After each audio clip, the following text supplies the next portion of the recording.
दोस्तों नमस्कार, जय हिंद, वंदे मातरम। आज के बड़ी खबर लेकर के हाजिर है दोस्तों। वीडियो को ध्यान से देखते रहिए। आपको बता दें कि हरिद्वार में प्रवेश करने वाले पर आपदा प्रबंधन कानून के तहत होगी कार्रवाई। दोस्तों आपको बता दें कि कांवड़ यात्रियों के लिए बेहद जरूरी जानकारी निकल करके आ रही है, तो पूरी आपको जानकारी देंगे। इसी के साथ हरियाणा में 26 जुलाई तक बढ़ा दिया गया है लॉकडाउन, लगा दी गई है ये पाबंदियां, नई गाइडलाइंस जारी कर दी गई हैं।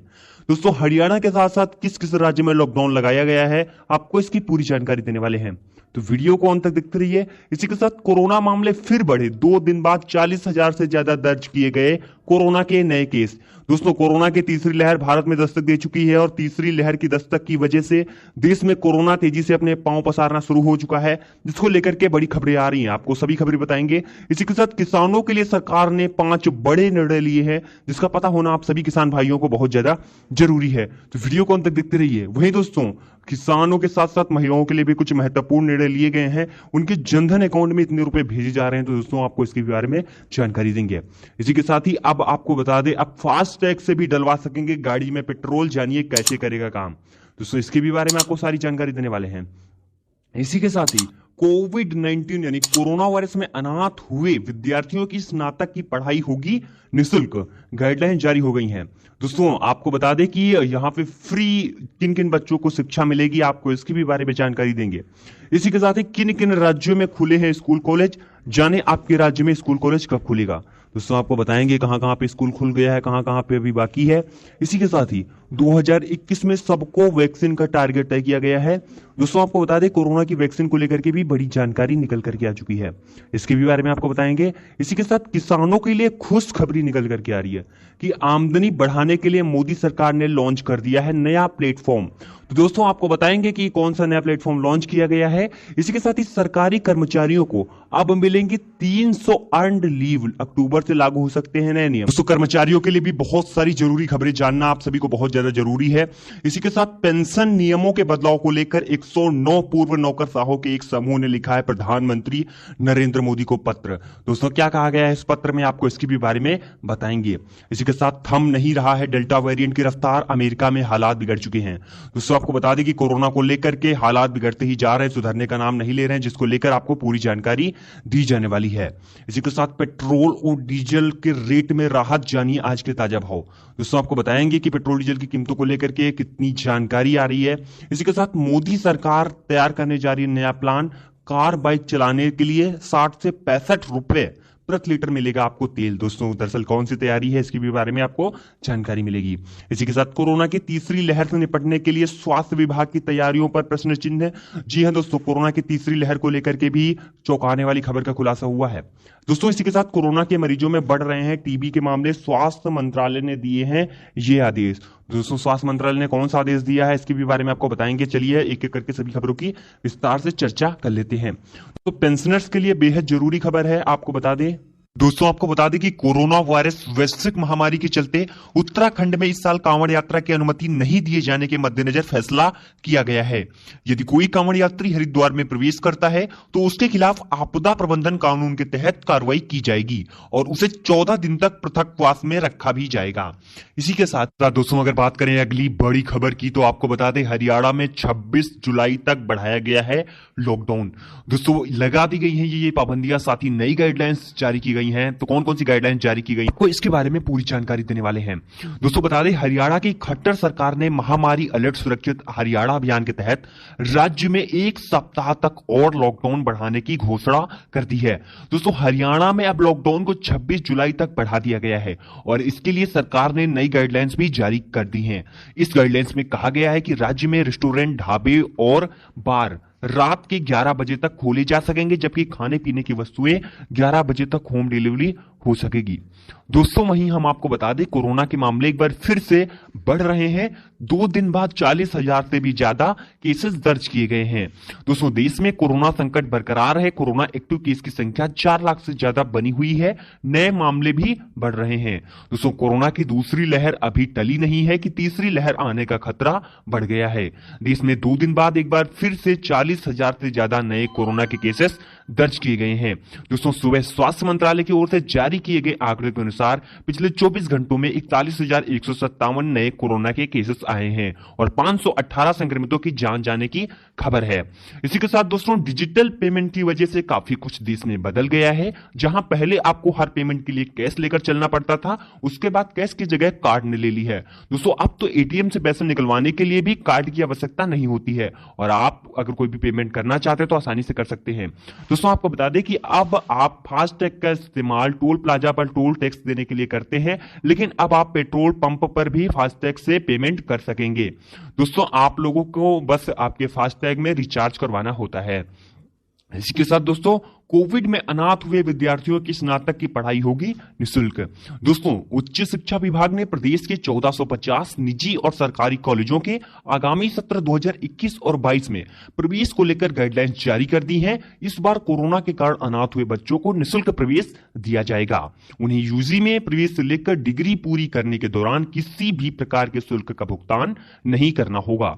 इसमें आवश्यक यह है कि प्रदेश के 21 वर्ष या उससे कम उम्र के ऐसे बच्चे जिनके माता पिता की मौत 1 मार्च 30 जून तक कोरोना संक्रमण के कारण हुई हो, उन्हें ही निःशुल्क प्रवेश मिलेगा। इसी के साथ दोस्तों हम आपको अगली खबर बता दें कि देश में दक्षिण के कुछ राज्यों को छोड़कर कोरोना के मामलों में कमी आ रही है। यही कारण है कि ज्यादातर राज्यों में प्रतिबंधों से ढील दी जा रही है। इसी कड़ी में कई राज्यों ने स्कूल कॉलेज खोलने का भी फैसला लिया है। वहीं कुछ राज्यों ने कोरोना की संभावित तीसरी लहर के कारण स्कूलों को बंद रखने का फैसला भी लिया है। दोस्तों हम आपको इसी के साथ ही बताते चलें कि वैक्सीनेशन की कम हुई रफ्तार से कानपुर के 31 दिसंबर तक सबको वैक्सीन देने के लक्ष्य से पिछड़ने का पैदा हुआ खतरा। दोस्तों आपको बता दें कि एक्सपर्ट्स बोले हैं मौजूदा रफ्तार से साल भर में सबको नहीं लग पाएगी वैक्सीन। 66% आबादी का ही हो पाएगा वैक्सीनेशन।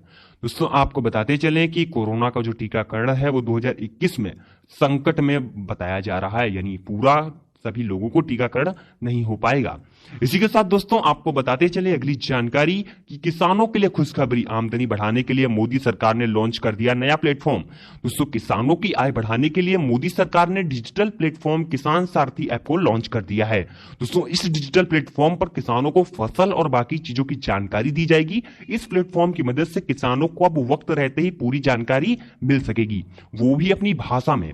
उसी के साथ दोस्तों आपको बता दें कि सरकारी कर्मचारियों को मिलेंगी अब 300 अर्न्ड लीव, यानी अक्टूबर से लागू होंगे नए नियम। दोस्तों नए वेज कोड को लेकर चर्चाएं चल रही हैं। इसे 1 अप्रैल से लागू किया जा रहा था, लेकिन कई सारे सरकारी कार्यालयों साथ ही अटकलों के कारण नियम लागू नहीं किए गए। दोस्तों आपको बता दें कि अब यहाँ पे सरकार अगले महीने से यह जो नया वेज कोड है उसको लागू करने की तैयारी कर रही है, जिसमें आपको बता दें कि इसमें 300 की यहाँ पे अर्न्ड लीव यानी छुट्टियां मिलेंगी। इसी के साथ दोस्तों हम आपको बता दें कि पेंशन नियमों के बदलाव को लेकर भी 109 पूर्व नौकरशाहों के एक समूह ने प्रधानमंत्री नरेंद्र मोदी को पत्र लिखा है। दोस्तों आपको बता दें कि पेंशन के नियमों में बदलाव को लेकर प्रधानमंत्री नरेंद्र मोदी को पत्र लिखा गया है। इसमें उन्होंने कहा है कि इस संशोधन से वे हैरान है, वह परेशान है। दोस्तों संशोधित नियम के तहत खुफिया या सुरक्षा मामलों से जुड़े संगठनों के काम कर चुके सरकारी सेवकों को किसी भी प्रकार के प्रकाशन से पहले संगठन प्रमुख से अनुमति लेनी होगी। दोस्तों वहीं आपको बता दें थम नहीं रहा है डेल्टा वेरिएंट की रफ्तार, अमेरिका में हालात बिगड़ चुके हैं। दोस्तों आपको बता दें कि कोरोना वायरस के डेल्टा वेरिएंट का प्रकोप पूरी दुनिया में फैल गया है। अमेरिका ने कहा है कि उसके यहां संक्रमण से मौतों का ग्राफ काफी बढ़ गया है। दोस्तों सबसे बड़ी मुश्किल यह है कि टीका नहीं लगवाने वाले लोग इसकी चपेट में अधिक आ रहे हैं। दोस्तों अमेरिका के centre for disease control and prevention CDC के निदेशक रोसेल वेल्संकी ने बताया कि पिछले सप्ताह की तुलना में अमेरिका में संक्रमण के मामले 70 जबकि मौतों की संख्या में 26% की बढ़ोतरी दर्ज की गई है। इसी के साथ दोस्तों हम आपको बताते चले कि आज पेट्रोल और डीजल के रेट में बढ़ोतरी दर्ज नहीं की गई है। आज दिल्ली में जहां पेट्रोल का रेट 101 रुपए 84 पैसे प्रति लीटर स्थिर रहा, वहीं डीजल का रेट 89 रुपए 87 पैसे प्रति लीटर पर स्थिर रहा। दोस्तों वहीं आपको बता दें कि देश में इस वक्त पेट्रोल डीजल की आसमान छूती कीमतों को देख कई शहरों में आंकड़ा 100 का पार किया है। ऐसे में आम जनता तेल की बढ़ती कीमतों से काफी परेशान है और इसके कम होने की उम्मीद कर रही है। अब सरकार ने इसके दाम को लेकर कोई भी यहाँ पे नया प्लान तैयार करने को सोचा है दोस्तों, जिसके तहत आगे आने वाले दिनों में तेल के बजाय इथेनॉल पर गाड़ियां चलेंगी। दरअसल CII की तरफ से आयोजित आत्मनिर्भर भारत कॉन्फ्रेंस को संबोधित करते हुए इंडस्ट्री मिनिस्टर पीयूष गोयल ने कहा है कि सरकार ने 2023 से लेकर 2024 तक इथेनॉल ब्लेंडिंग का टारगेट 20% रखा है। हालांकि लंबी अवधि में सरकार का लक्ष्य 100% इथेनॉल पर गाड़ी चलाने का है। आने वाले दिनों में बैटरी टेक्नोलॉजी की मांग काफी बढ़ गई है।